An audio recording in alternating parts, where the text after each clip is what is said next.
আসসালামু আলাইকুম। 2024 সালের এসএসসি শিক্ষার্থী বন্ধুরা কেমন আছো সবাই? আশা করি সবাই ভালো আছো।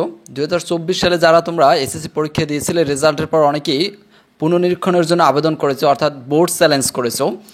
এটারই অনেকটা নাম আছে, পুনর্নিরীক্ষণ বলে, কেউ বোর্ড চ্যালেঞ্জ বলে, কেউ রি এক্সাম বলে, কেউ খাতা চেক বলে, যেটাই বলো। তোমাদের এটার ফল কবে প্রকাশ হবে, ফাইনাল একটা তারিখ জানিয়েছে শিক্ষা বোর্ড থেকে। দেখো 19 তারিখে আজকে এটি প্রকাশ করেছে, সকাল 11টার সময় এই তারিখটি প্রকাশ করেছে শিক্ষা বোর্ড থেকে। দেখো আমরা সম্পূর্ণ নিউজটাই পরে শুনবো আসলে কি এখানে বলেছে শিক্ষা মন্ত্রণালয় থেকে। গত রবিবার 12ই মে চলতি বছরের এসএসসি ও সমান পরীক্ষার ফল প্রকাশ করা হয়েছে। এবছর 9টি সাধারণ মাদ্রাসা ও কারিগরি বোর্ডে ঘর পাশের হার ছিল 83.04%। প্রতিবারের মতো এবারও প্রকাশিত ফলাফলে কারো কাঙ্ক্ষিত ফল না এলে সে পুনর্নিরীক্ষণের আবেদন বা খাতা চ্যালেঞ্জ করতে পারবে। এ প্রক্রিয়া শেষ হচ্ছে আজ, অর্থাৎ আজকে কিন্তু লাস্ট ডেট। যারা অনেকে করতে চাও করতে পারো।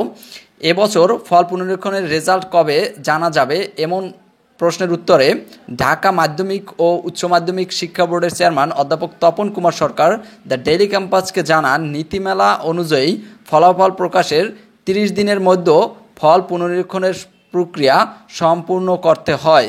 সেক্ষেত্রে আগামী জুন মাসের 11 থেকে 12 তারিখের মধ্যে শিক্ষার্থীরা ফলাফল জানতে পারবে।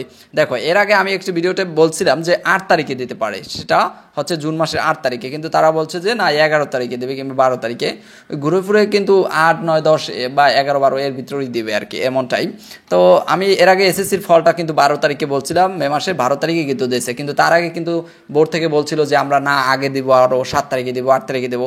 এই পুনর্নিরীক্ষণের ফলটাও এরকমটা হবে যে দেখবা তুমি 7-8 তারিখের ভিতরে পেয়ে যাওয়ার সম্ভাবনা রয়েছে। তারপরে বোর্ড থেকে বলছে যে 11 কিংবা 12 তারিখের বাইরে আর যাবে না, এর ভিতরে তারা দিয়েই দিবে।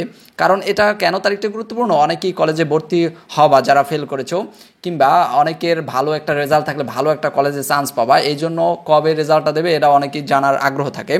দেখো তিনি আরও বলেন, ফল পুনরীক্ষণের সময় বৃদ্ধি করা হবে না। রবিবার রাত 11:59 পর্যন্ত শিক্ষার্থীরা আবেদন করতে পারবে, অর্থাৎ 12টার আগ পর্যন্ত আজকে রবিবার। ফল পুনরীক্ষণের প্রতি পত্রের জন্য আবেদন ফি নির্ধারণ করা হয়েছে 125 টাকা করে। এখন